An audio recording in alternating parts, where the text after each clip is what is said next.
Pergunta 191. As dos selvagens são almas no estado de infância? Resposta: de infância relativa, mas já são almas desenvolvidas, nutrem paixões. Então, essa ideia de que os nossos chamados selvagens, né? Aqui também uma linguagem do século XIX, os indígenas, os aborígenes, né? Não sei se também pode ser pejorativo, né? Com o tempo vai passando, a gente vai aprendendo tanta coisa que a gente deve falar, que não deve falar. Até pouco tempo eu aprendi que esquimó é pejorativo. Então, né, é complicado. A gente vai, mas faz parte do progresso, faz parte da informação. Então a gente às vezes usa uma palavra, a gente entende que aquela palavra é ofensiva para aquele grupo, para um determinado grupo de pessoas. Cabe a nós, que buscamos a lei de justiça, de amor e de caridade, aprender a utilizar os termos corretos que não vá ferir a ninguém.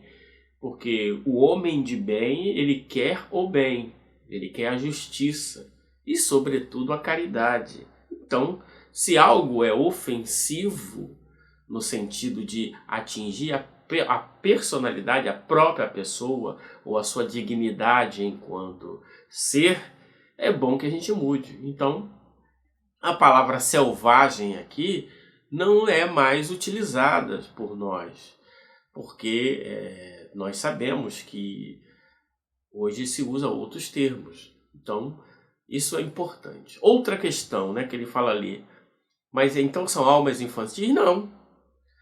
É uma questão de prova. Ele pode estar em uma região remota por determinados contextos. Isso não é uma prova de inferioridade. É apenas uma condição social da lei de sociedade. E outra questão, né?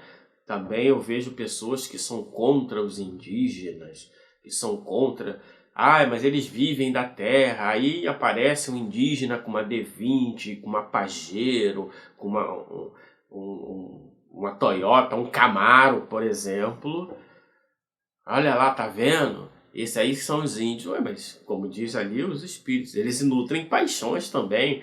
Então eles podem cultivar a terra, podem ter dinheiro, têm os mesmos direitos de ter posse, têm os mesmos direitos de ter qualquer coisa que qualquer ser humano pode ter. Não é ofensivo em nada que um indígena tenha bens materiais.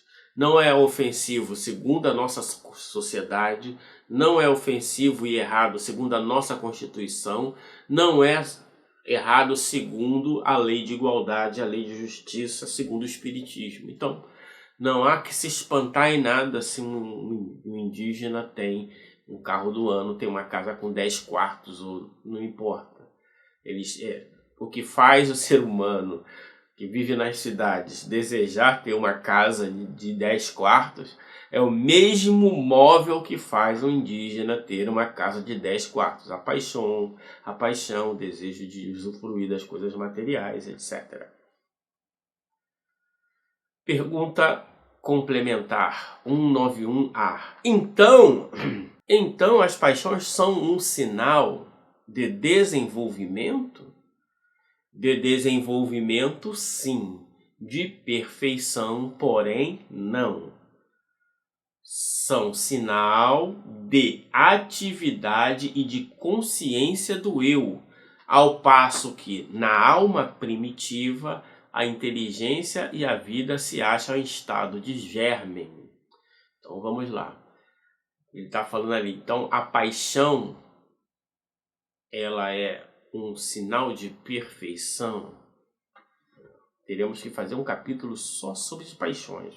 Mas quando chegar a pergunta sobre paixão, a gente vai desenvolver isso, né?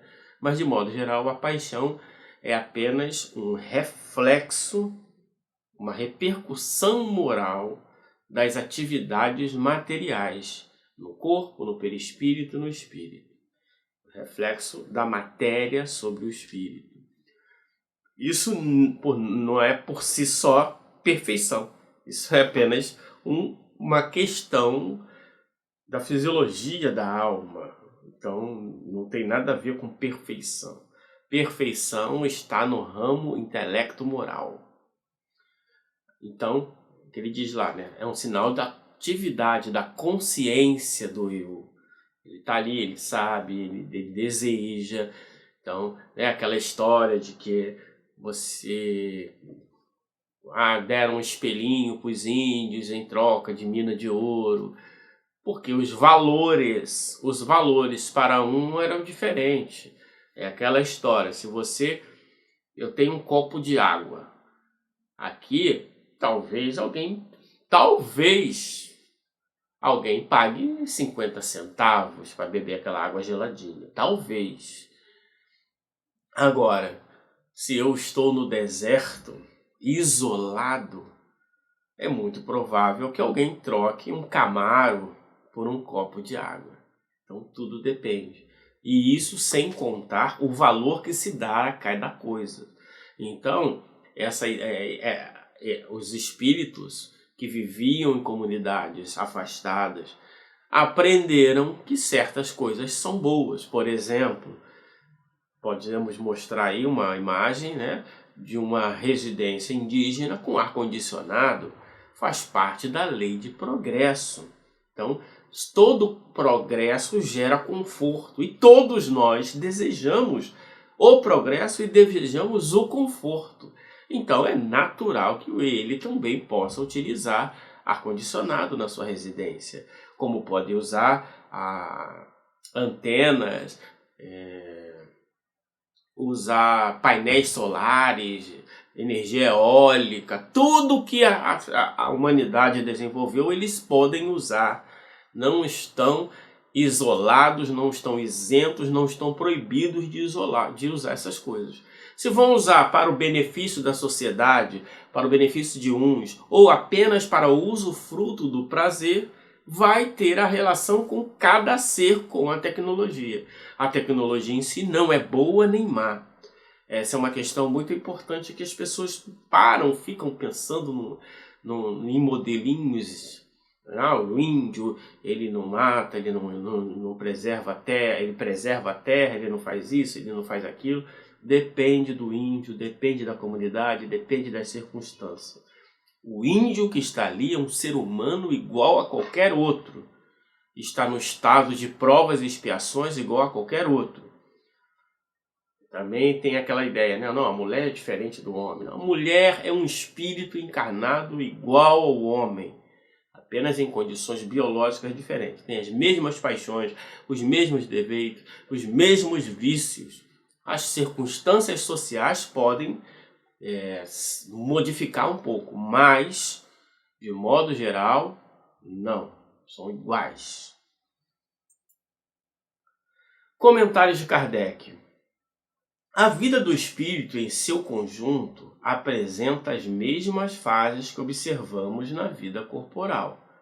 Ela passa gradualmente do estado de embrião ao de infância, para chegar, percorrendo sucessivos períodos, ao de adulto, o que é o da perfeição, com diferença de que, para o espírito, não há declínio nem decrepitude, como na vida corporal, que a sua vida, que teve começo, não terá fim, que imenso tempo lhe é necessário, do nosso ponto de vista, para passar da infância espírita ao completo desenvolvimento, e que o seu progresso se realiza não num único mundo, mas vivendo ele em mundos diversos. A vida do espírito, pois, se compõe de uma série de existências corpóreas, cada uma das quais representa para ele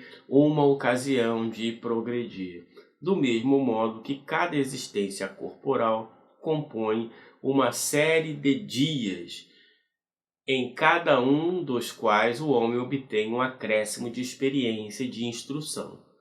Mas assim como a vida do homem, há dias em que nenhum fruto produzem. Na do espírito, há existências corporais de que ele nenhum resultado colhe, porque não as soube aproveitar. Então, não necessita de maiores explicações, o texto é claríssimo, é basicamente aceitar o que está aí e é isso mesmo. Fica muito claro. Qualquer coisa que a gente fale aqui vai apenas estragar o texto.